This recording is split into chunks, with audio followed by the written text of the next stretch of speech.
Next up on WTV, art travels to state, being a student athlete and fine arts student, and today's Sports Minute. WTV's Daily Update starts now.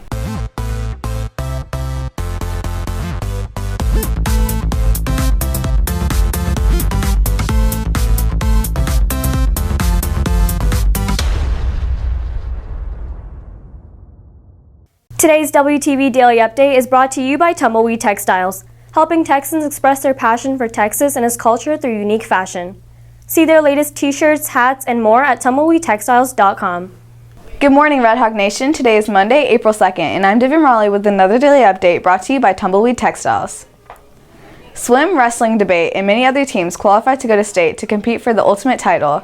However, one class is traveling 258 miles away to try to win state honors, an opportunity that hasn't presented itself in 3 years. WTV's Ariela Rodriguez has the story. 3 of Perny Fallon's art students are working to win state honors for the school on April 27th and 28th at San Marcos High School. They have all worked extremely hard to create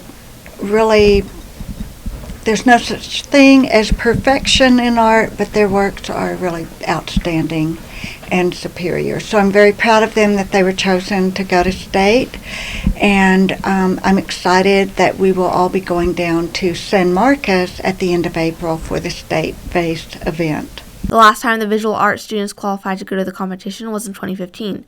Now, Emma Krylowitz, Zoe Meeker, and Christine Lee are displaying their artwork with the ultimate goal of winning the state rating of a 4 and the Gold Seal, which is the highest award available. So I wasn't expecting to go to state because there was a lot of competition and there were a lot of really good pieces, but I'm very excited to be going to state and I'm really looking forward to it.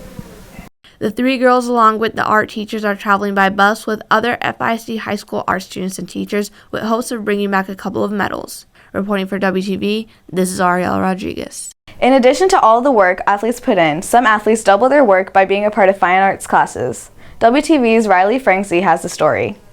A handful of athletes on campus choose to be a part of both of their chosen sport and fine art classes. While this seems like a harmless choice, balancing 2 school extracurricular activities on top of school work can be a challenge for some students, as there are usually multiple practices, performance games, and contests. I would just do my homework right when I get home from marching band practice, and in the morning I'll just wake up and I would not spend as much time on my phone and doing things that would actually benefit me for my grades. It's definitely a challenge because you have stuff to do before school and after school, but it is manageable based on how you spend your time. To be able to attend each event, coaches and directors, as well as students, take the time to communicate to organize the students' time. As with all scheduling conflicts, whether it be work or athletic activities, whatever it might be, most of those problems can be solved through proactive communication, which is just making sure to know what's going on before the activity actually takes place. Cross-country head coach Ben Manning believes it's important for athletes to communicate.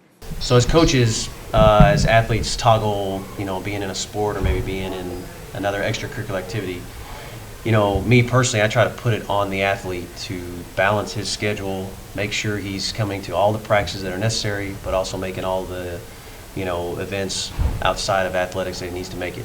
When there's a conflict, he just needs to communicate to myself, or if, he's in band, the band director, and it's just all about, communicating early and balancing. For Wingspan TV, I'm Riley Fransky. Baseball took on Lone Star, softball played Wakeland, and track competed on Thursday. Here's today's Sports Minute. Girls soccer playoff run came to an end Thursday against McKinney North, in which the Redhawks fell to the Bulldogs 1-0. The girls finished the season with a 9-9-3 record and 3rd place in District 13 5A. Meanwhile, several members of the girls track team traveled to Austin over the weekend to take part in the Texas Relays. Senior Carrie Fish placed 5th in the 3,200-meter final, junior Nisi Kabongo placed 14th in the high jump, and sophomore Amelia Howergy placed 17th in the 1,600-meter final. On the diamond, softball faced Wakeland to open the second half of district play. Despite totaling 8 hits, the Redhawks fell to the first-place Wolverines 5-3. Baseball was also in action, but the Redhawks came up short, losing to Lone Star 10-2. Junior Tim Winia hit a home run, and senior Dylan Strader notched a double in the effort. For Wingspan TV, I'm Carter Brock.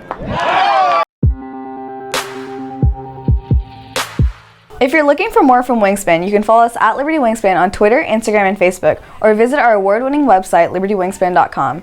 WTV's Neha Paramala brings you today's announcements. Dual credit option forms are due to the counseling office.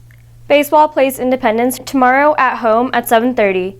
Softball plays Centennial tomorrow at Centennial at 7.